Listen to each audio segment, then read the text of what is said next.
Hi, I'm Dustin Weiniger. I've heard a lot of people say they would never buy a Glock pistol because it doesn't have a safety.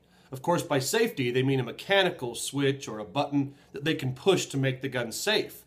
Well, it may not have a manual safety, but I'll show you 3 features it does have which make the Glock pistol one of the safest pistol designs in the world. First, let me just show you that I am working with an unloaded pistol for safety reasons. There's no magazine in here. This is an empty firing chamber, so the gun is unloaded, safe to be demonstrating with.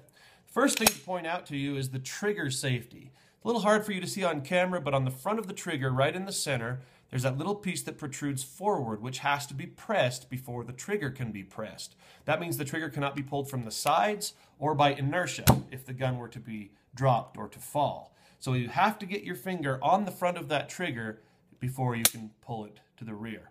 Second thing to show you will be inside the gun.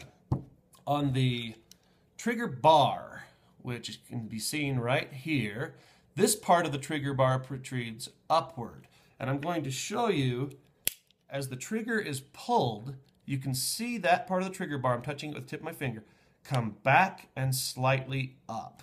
And that's going to be pushing on that little silver colored button right in there, which is the firing pin safety. Until that is pressed in, the firing pin is locked in place so it cannot move forward. So you've literally got a steel block blocking your firing pin from ever contacting the ammunition in the firing chamber. Next, and third, the firing pin itself, pointing at the rear of it right there, is pretty small, but that protrudes down. It's up in the video, but this is upside down.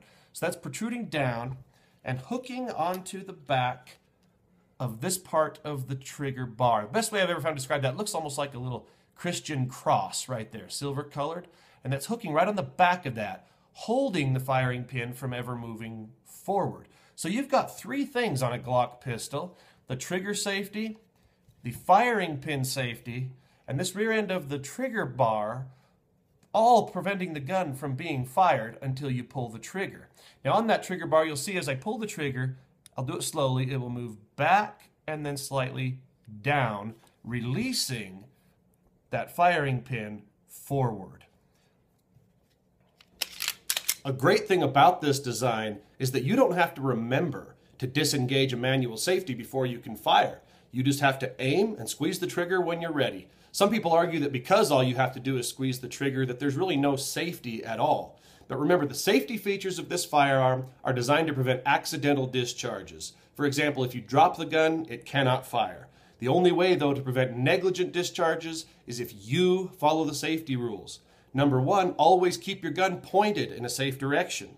Number 2, always keep your finger off the trigger until your sights are on target and you've made the decision to fire. And number 3, always keep your gun unloaded until ready for use. Gun safety really depends on you, not mechanical devices found in your firearm. I hope this clarified that Glock pistols are perfectly safe, one of the safest designs on the planet. And as always, if you liked this video, please remember to click the thumbs up button below and subscribe to my channel for more videos. And as always, thank you so much for watching.